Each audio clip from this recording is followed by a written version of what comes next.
এই গরমের দুপুরে ভাতের সঙ্গে খাওয়ার জন্য যদি থাকে পাতলা টক ডাল আর এই রকম চুনো মাছের চচ্চড়ি, তো আর কোথায় নেই, খাওয়াটাই জমে যাবে। নমস্কার বন্ধুরা, সর্বাণী রান্নাঘরে আপনাদের সবাইকে স্বাগত। বন্ধুরা, আজকে আমি কিভাবে এই চুনো মাছের চচ্চড়িটা রান্না করলাম সেটাই আপনাদের সঙ্গে শেয়ার করব। আশা করি বন্ধুরা আজকের রেসিপি আপনাদের সবারই ভীষণ ভালো লাগবে। তাহলে চলুন রেসিপিতে যাওয়া যাক। বন্ধুরা, আপনাদের কাছে একটাই অনুরোধ, ভিডিওটা প্রথম থেকে শেষ পর্যন্ত দেখবেন, ভালো লাগলে লাইক দেবেন। আজকে রেসিপির জন্য এখানে আমি নিয়েছি 200 গ্রাম মুরালো চুনো মাছটাকে পরিষ্কার করে ধুয়ে নেওয়ার পর এখানে আমি লবণ আর হলুদ মেখে রেখেছিলাম 10 মিনিট।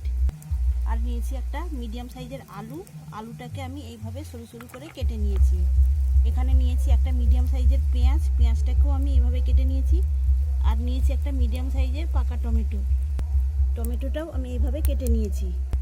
মশলার মধ্যে নিয়েছি আমি হাফ চামচ হলুদের গুঁড়ো, হাফ চামচ এখানে জিরা গুঁড়ো, আর নিয়েছি হাফ চামচের থেকে একটু বেশি ঝাল লঙ্কার গুঁড়ো, আর নিয়েছি হাফ চামচের থেকে একটু বেশি ধনিয়া গুঁড়ো।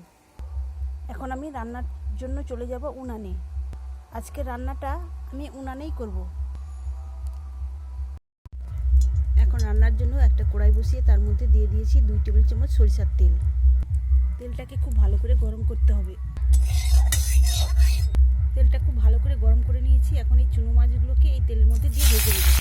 তেলটাকে খুব ভালো মতো গরম করে তবে চুনো মাছগুলো দিতে হবে, তা নাহলে কিন্তু পোড়ার গায়ে লেগে যাবে।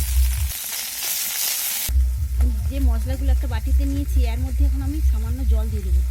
জল দিয়ে এটাকে ভিজিয়ে রাখবো। এখানে মুরোলো চুনোগুলো আমি মুচমুচে করে ভেজে নিয়েছি। এখন এগুলোকে আমি নামিয়ে নেব। এখন ওই কড়ার মধ্যে আবারও দিয়ে দিলাম সরিষার তেল। ফোড়নে একটা শুকনো লঙ্কা আর 1 চামচ দিলাম 5 ফোড়ন। ফোড়নটা ভাজা হয়ে গেছে। এখন এর মধ্যে কেটে রাখা আলুগুলো দিয়ে ভেজে নেব। আলুগুলোকে একটু লাল করে ভেজে নিতে হবে। আর এমনভাবে ভাজতে হবে যেন এই নাড়তে নাড়তেই এই আলুটা অনেকটাই সেদ্ধ হয়ে যায়। আর এদিকে মুচমুচে করে এই চুনো মাছ ভাজা দিয়েও কিন্তু ভাতের সঙ্গে দারুণ লাগবে। এখন আমি এর মধ্যে দিয়ে দিলাম কুচানো পেঁয়াজ আর আলুটা আরও একটু আমি ভেজে নেব। পেঁয়াজটা যাতে তাড়াতাড়ি নরম হয় অল্প একটু লবণ দিলাম, দিয়ে এটা ভাবে নেড়ে চেড়ে আমি আলু আর পেঁয়াজটাকে ভাজা ভাজা করে নেব। এখন কেটে রাখা টমেটোটাও দিয়ে দিলাম, দিয়ে আবারও আমি নাড়াচাড়া করে সব কিছু ভেজে নেব।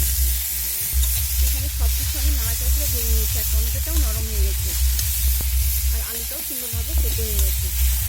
এখন আমি যে মশলাগুলো জলের মধ্যে গুলে রেখেছিলাম সেটা এখন মধ্যে দিয়ে দিলাম। এখন মশলার সঙ্গে সব কিছু আমি আরও করে কষিয়ে নেব। বন্ধুরা, আপনারা অনেক রকমভাবেই চুনো মাছ রান্না করেছেন, একবার এইভাবে রান্না করে দেখবেন, ভাতের সঙ্গে খেতে দারুণ লাগবে। আমি মশলার সঙ্গে সব কিছু সুন্দরভাবে কষিয়ে নিয়েছি আর দেখুন মশলা থেকে তেলও ছেড়ে দিয়েছি। এখন আমি এর মধ্যে দিয়ে দেবো পরিমাণ মতো জল, তবে খুব বেশি জল দেওয়া যাবে না, কেননা এটা মাখো মাখোভাবেই তৈরি হবে, তবে একটু রসা থাকবে। যেহেতু আলুটা সেদ্ধ হয়ে গেছে তাই ঝোলটা ফুটে ওঠার অপেক্ষায় থাকবো। তার আগে এর মধ্যে পরিমাণ মতো লবণ দিয়ে দিলাম। এখানে ঝোলটা সুন্দরভাবে ফুটে হয়েছে। এবার আমি ভেজে রাখা চুনো মাছগুলো দিয়ে দেবো আর দিলাম 2টো চিড়ে নিয়ে কাঁচা লঙ্কা। সব কিছু মিশিয়ে নিয়ে আমি মিনিট 3 এটাকে ঢাকা চাপা দিয়ে রান্না করে নেব। এই গরমের দিনে দুপুরে ভাতের সঙ্গে খাওয়ার জন্য পাতলা করে টক ডাল আর এই চুনো মাছের চচ্চড়ি, আর কিছুই লাগবে না। আর এখানে চচ্চড়িতে দেওয়ার জন্য আমি বাটিতে কালো সরিষা বেটে জল দিয়ে গুলিয়ে রেখেছি। মিনিট 3 করে ঢাকা চাপাটা খুলে নিয়েছি। এখন আমি এর মধ্যে সে বাটা সর্ষেটা দিয়ে দেবো। বন্ধুরা, আজকের রেসিপি আপনাদের ভালো লাগলে অবশ্যই একটা লাইক দেবেন। সেই সঙ্গে যদি নতুন বন্ধুরা এসে থাকেন অবশ্যই আমার চ্যানেলটিকে সাবস্ক্রাইব করে আমার পাশে থাকবেন। সর্ষে বাটাটা দিয়ে এইভাবে নিয়ে আরও আমি 2 মিনিট ঢেকে রেখে দেবো। সবশেষে 1 চামচ কাঁচা সরিষার তেল দিয়ে মিশিয়ে নিলে আমার তৈরি হয়ে যাবে আলু, টমেটো আর পেঁয়াজ দিয়ে চুনো মাছের চচ্চড়ি। তাহলে বন্ধুরা, আজকের রেসিপি আপনাদের কেমন লাগলো অবশ্যই কমেন্ট করে জানাবেন। তাহলে আজকের মতো আসি, সবাই ভালো থাকবেন, সুস্থ থাকবেন, ধন্যবাদ।